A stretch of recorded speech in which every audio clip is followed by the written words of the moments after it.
Right, y'all, welcome to Come on Arms channel.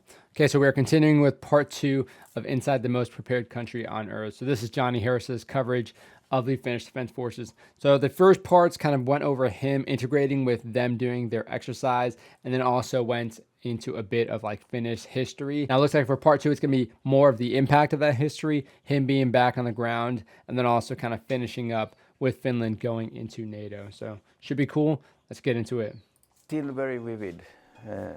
The war history in Finland. After the Second World War, there's been at least 1 or 2 generations before me. So, but still, I mean, I do feel this memory because also, I know my grandparents were in the war, and those memories just stick. We have the Winter War and the war after that, and well, it's hard to forget. I know what she means. I was not born even yet, but my parents were participating in the war. So our history as a small country, also our experiences from the Second World War are, you know, they're a generation away. So it's like all our families have stories from that time. The memory about the Winter War and continuous war, it's there. We lost 10% of our soil after the Winter War. I think that nobody wants to be in that positions anymore. Hopefully, I don't get claimed. Us with some sort of wounds, like internal wounds, that might play into this how we feel about Russia. But this memory isn't just about how they lost land. It's also about how they were somehow able to resist being conquered, especially in the Winter War when they were fighting entirely alone against a much more he's got to mention military. that Sisu. We were able to maintain the independence throughout. Ever since we have had to live together with this big neighbor, not in the shadow. That's cool to get an interview from him. Under the breath of Russia, or even just like commentary. A kind of a special mindset of always being prepared. what happened in the Second World War, it's really big impact on the culture in Finland, I think still. Even though people would probably say that, it's not that big of a deal, but I think it's like a very, very big influence still today. Knowing this history I mean, no doubt about time that. with these soldiers much more meaningful. Almost all of these soldiers are conscripts, mostly young men who are required to serve for up to a year. Finland being one of the few countries in Europe that still requires their people to serve in the military. This provides yet another layer of collective memory and shared experience that makes its way into It's always really cool to see like shots like this of like places that would otherwise just look like kind of charming and just like foreign, but having been here, I mean, the market, the Kaupatori was like right here. I took a ferry or something from here, I think, to Suomenlinna. So it's just kind of cool to see this again. I don't think I ever really went there at nights per se, but it's still kind of cool to see a place that's familiar to me at least. Shared experience that makes its way into every Finnish household and family. People of Finland, we are not afraid, we are concerned, we know what's in the east, we have never forgotten that. Oh, I took one of those trams too. After drinking until like midnight with the mighty Finland peeps. What a night. Time to go. I have to break this fort down. I slept as well as you would expect in an ice cave that I made here in the Arctic Circle. What a lot faster to transition. kill it than to create it, but that's how it goes, I guess. Oh my god, that shovel handle is so short, my back hurts looking at makes it. for some good tea. Gotta try it out. I don't have any coffee. Pine needle tea, let's do Are they messing with him? Oh, he's got the little collapsible. Oh, that's nice. Nice. Oh yeah.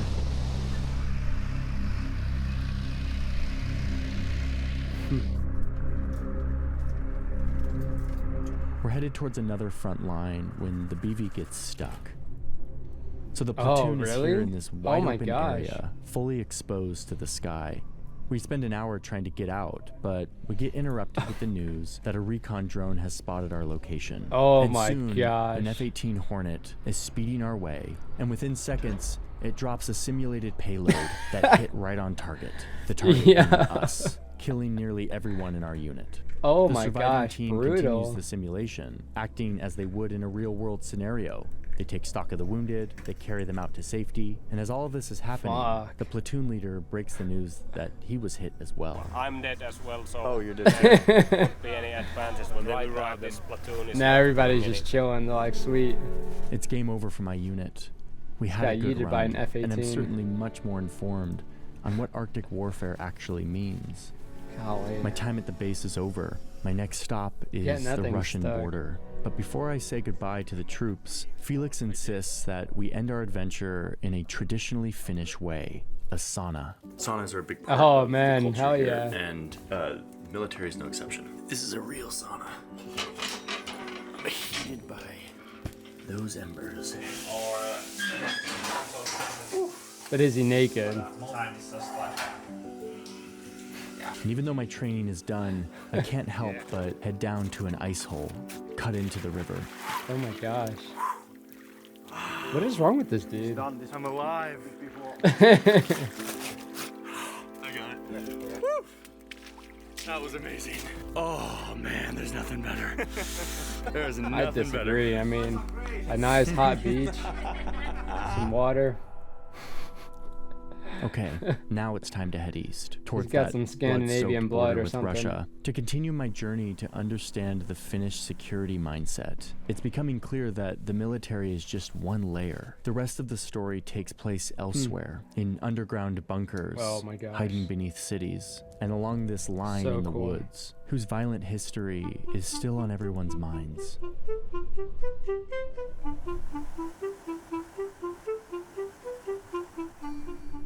Damn. Well, the After road's World just War like II, still covered in snow Finland and had to stuff. play a delicate balancing act. They found themselves sending once it? again in the middle of two big hostile forces. Their former invaders, the Soviet Union and their allies to the east, and the US and their European allies to the west. Finland was squeezed between this global Cold War. But being a totally independent, sovereign democracy that was increasingly leaning west, Finland still had to deal with the fact that this superpower, the Soviet Union, like all superpowers, felt entitled to a sphere of influence around its borders. Finland knew all too well how easily the Soviets could violently cross this long border to secure that influence. It was etched in blood in their collective memory. Flamethrowers are so while Europe terrifying. was hardening into an Random little American-led side note there, I alliance, guess. Finland had to walk a tightrope. We have always known that Russia is or can be a threat, but always still, focusing very much on defense and the potential threat which Russia. Oh my god! If I had the chance to interview the Minister of Foreign Affairs, oh my gosh! I mean, I don't know. Maybe I think I would do better than I'm thinking, but I feel like I would just ask such stupid, low-level tactical questions. Even like having some experience as like kind of more on the officer side now, I still think like I would just be stuck in like the infantry mindset, a little bit kind of like in preparation, kind of understanding like what it means for the whole nation to have that preparation mindset. That'd be kind of cool to hear about. But again, kind of talking less of the historical and strategic side of thing and more of like how they're actually fostering relations or what that's going to be looking like in the future. Or risk in kind of stirring up the situation that we had in the area. The feeling was that there was less to gain by a NATO membership than by continuing to take care of the territorial defense by ourselves. In retrospect, we now see that Finland played this situation very well. They promised to stay non-aligned, meaning joining neither alliance. And instead, they would go on to continue building a capable military based on mandatory service and founded on the principles of resilience, discipline, endurance, and a commitment to keep alive that collective memory of the importance of defending your soil. And more so somewhat than famously, the sauna helped in keeping the peace. During the tensest years of the Cold War, one Finnish president would invite the Soviet leader, Nikita Khrushchev, to strip down and sauna with him, where they would talk geopolitics, build rapport. Many believe this was one important way no barriers that when you're Finland naked in avoided front of each tension other. with the Soviet Union. Meanwhile, the border between these two countries thrived. Trade flowed, tourists came, these neighbors stayed peaceful. But eventually the Soviet Union fell, and global peace seemed right around the corner. Most countries in Europe pared down their military. They did away with mandatory service. But Finland did not. They stayed the course of vigilance and preparedness. Their proximity wait too this close, one out a bit. their collective memory too strong to Good let call. them let down. Quite many countries has lost the ability to fight this kind of close fight that we are expert on. I guess it's also the consciousness that the reality could be so different if we lived in an autocracy like Russia. But soon, the careful tightrope that Finland walked for decades would soon be shaken. Ukraine is under attack by land, sea, and air. Cities across the country. The transitions, man, he does a fantastic job with those. Well, to be honest, I remember it like it would have happened yesterday. I stayed It's away. crazy, it's been 3 years already. And that changed everything. It was a complete disappointment. And the trust was gone in one night. I was at home. The signal was that now is the time to really join NATO. And really from the point, this is also difficult to describe, not only from the point of view that we want to take care of our own security, we want to feel safer, but also the consciousness that we need to contribute to the security of our values and essentially the entire alliance. The support for NATO Went went up. I never even considered it like 53%, that. Wanting to contribute to help other people and then up to with those same kind of values. 76%, and later even over 80%. People reconsidered the situation as a whole. Overnight. Finland and their neighbor Sweden joined the alliance in April 2023, putting a final end to decades of non-alignment.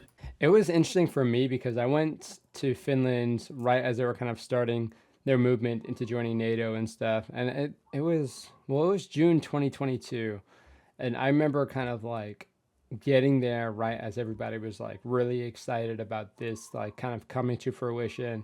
And it was just kind of cool to see what that looked like. And it wasn't just like everybody kind of like walking the streets saying like, let's join NATO. It was just like kind of like a mindset that you can tell with everybody. It's like we kind of know what needs to happen at this point or you know, what might be in our best interest now just based off of the current events. So it was interesting to see it as like an American coming to Finland for a little bit, especially during that time. And the diplomatic balancing act with their neighbor to the east. Though I wasn't going to try and comment or give my opinion. Neutrality, but it wasn't worth much. I think it was the only choice to guarantee our freedom. I'm very happy that we are now members. So I think we feel very good, we feel protected, we are not alone. Everybody believed that being neutral will help Finland stay out of trouble. But when Russia attacked Ukraine, it showed us that, okay, we can't trust in us being neutral. No, I'm safer. Yeah, it's unfortunate. Definitely safer. I think so. We are member very of well NATO said. and it's, our army is very good. And we hope it will continue. She got some cool earrings. Mr. Trump speaks this and that. Looks heavy. Now that Trump is in office and it seems impulsive, then that brings us more of these feelings of anxiousness. But if everything is stable in USA, then I think NATO feels also stable. Well, the U.S.-Ukraine relations kind of went into the toilet. Finland joining NATO was necessary. I feel quite good about it at the moment. After the attack, like it was like the best decision ever, in my opinion. Before we joined NATO, a lot of people were kind of stressed about if Russia was going to come here next. But now that we've joined NATO, I think a lot of that stress has gone away and there's way less anxiety about a war coming. I feel much more secure. The civilian society opened their eyes. Okay, this is happening. We need to do some decisions now. It's good that we did those decisions. Why is it do this interview when they're like just freezing? So that we would never be alone again.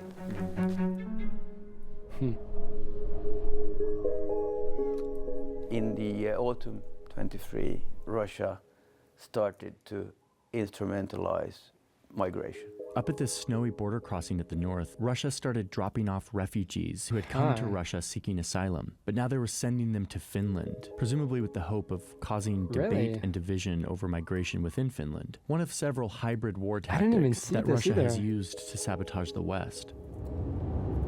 We are 15 minutes away from the Russian border in a very rural part of the country. And I'm very curious what that border looks like right now. There's not a single soul in sight. No cars. Suomi is Finland, and then right there is Russia. So not too long ago, this was a thriving border crossing. Like, people would come from Finland into Russia to get cheap gas. People would come from Russia into Finland for tourism and stuff that they could buy here. people have relatives on different sides of the border, but it's really like, it's so trippy to see like a before and after of everything, especially just like a few months apart. I mean, you see this a lot with like the Ukraine war, where you have like these thriving towns and villages and cities, and then, you know, fast forward like even 3-6 months, just imagine like somebody who just kind of like missed that gap in time, and just to see it after the fact, to kind of have so many questions, more questions than you could ever kind of have answered, you know, that you'd want answered. But even just like smaller things like this, like border crossing shutting down. And I'm also not sure, like, if you live in places like Helsinki or, you know, Turku, if you have like, unless you have more of like a role in kind of like those geopolitics or more like strategic level kind of engagements, I'm not sure how much you would feel that kind of impact. But locally, especially people crossing the border, it becomes like kind of a way of life, and now it's just completely different because of this. So it's interesting to kind of hear all the different perspectives locally and just all throughout Finland, but also just around the world. This isn't even something that I heard about. Escalation in Ukraine turned into this ghost town that it is today. It's looking... oh my gosh. Closed. Oh man, this is ominous. I wonder what kind of, okay. Looks like there's not really any security. Here's the gate to Russia. I wonder if they have like any sensors or anything. And cameras. It is totally closed. In 2019, it was around 9.5 million border crossing on a yearly basis. Wow. And now we are in a situation where the border is closed. Completely silent out here. Let's see if I can Oh get yeah, it. that's gotta... Hey, good morning. Hi. Oh my gosh, How is you this a Raya Bartulitis? Oh, it is. At the moment, we have no political contacts. Damn, he's got at all with Russia, interview due with to them? the fact that they blatantly violated international law. Okay, we're at a border station now. I wonder if he coordinated, if they're just like, what are you doing here? Johnny. Yep. Are you first time in Finland? Yeah, first time. Training with the soldiers. They think a lot about this border. They think a lot about the potential threat. Pretty interesting to see how quiet it is here.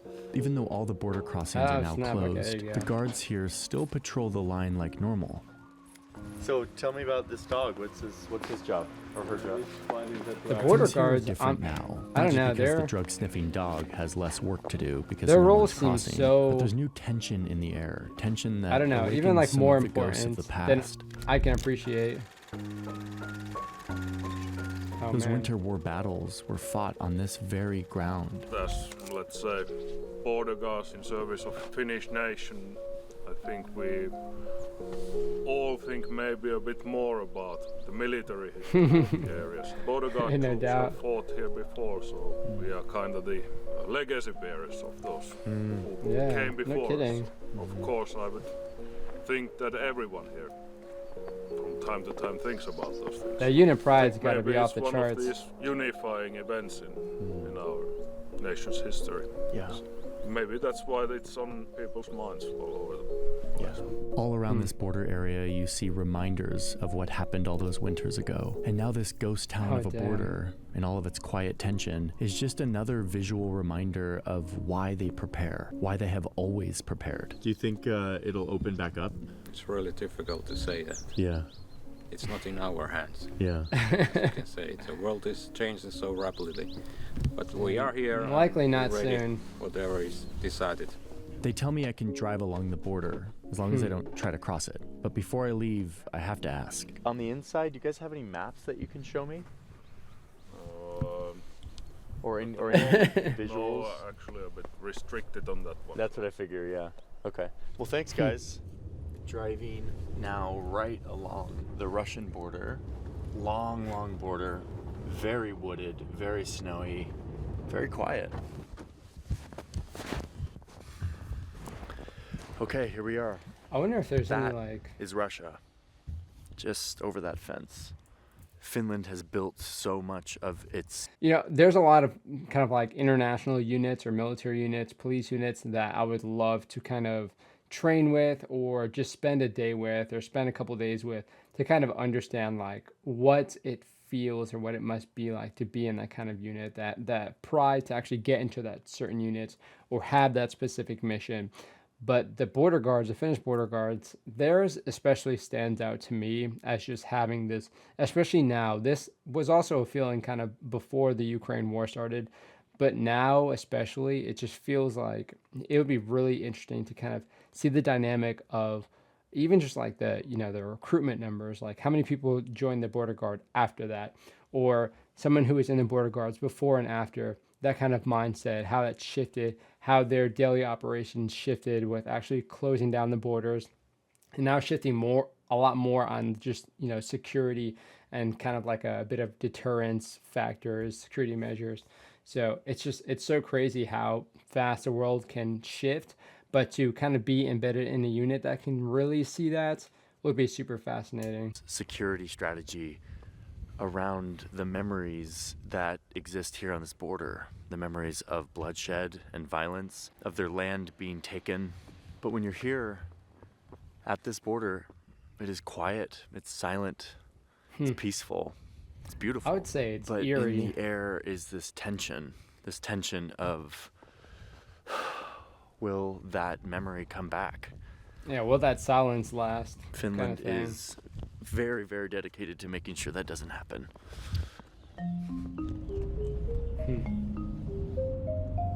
As I head back to Helsinki, the capital, something that one of the border guards said to me stuck in my head. I don't know if it's unique, but the preparedness kind of stretches into all sectors of life. Yeah, so it's not only the military and police and this, but also the civilian infrastructure is integrated quite well. Just seeing like the Etala exercises or the other exercises where they integrate in the civilian life too. It's hard to think of defense as anything other than a large, powerful military. But it's becoming clear that here they think of it very differently. The next piece of the puzzle to understand this. It'd be cool to like see your house in this video or something, or like where you work in this video. Is hidden under this city. It represents one of the most important layers to the Finnish defense strategy, to the mindset of preparedness. And it's something that basically no other country on Earth has, but that could prove key. The fuck was that? What was that? Basically no other country on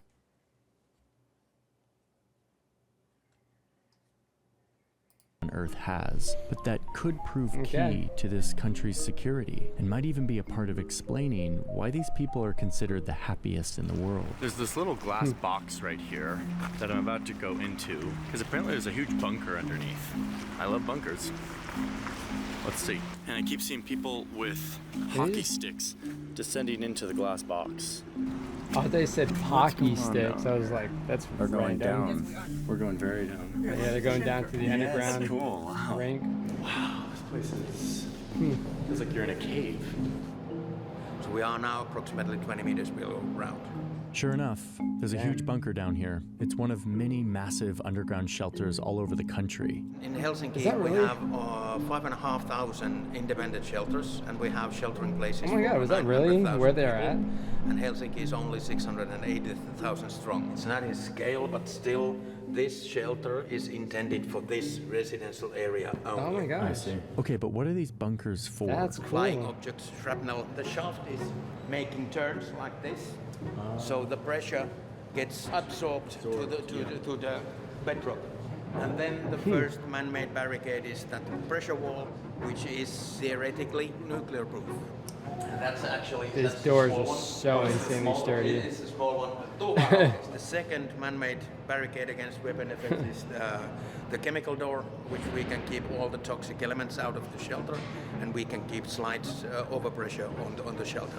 This is not a normal thing for a country to do. I wonder how explored hard the that is to bunker culture maintain, of though. Switzerland, which is also very unique. But almost no other country on Earth has this much bunker Or, like, space for their people. And it isn't long redundancies before I'm with told that these bunkers are directly tied air to the quality same and stuff. history the same memory that we've been hearing about everywhere. And since the Second World War, where the biggest threat was airplane, an airplane carried weapons, these hard shell and closable quarters became only way to protect citizens against weapon effects. We have keeping it within our legislation ever since. After the experience of the Second World War, you lose the we saw circumference, the need but to really protect our civilian you get the population reassurance at least. as best as we could. We never gave up, not even when the Cold War is finished, unlike many other European countries. Yeah. So we've always had a very clear view of the threat picture that we face because of our pretty similar to like geopolitical Switzerland's We go through this little next bunkers door, and stuff. and I understand Well, why I saw big so many people bunkers. carrying hockey sticks down here.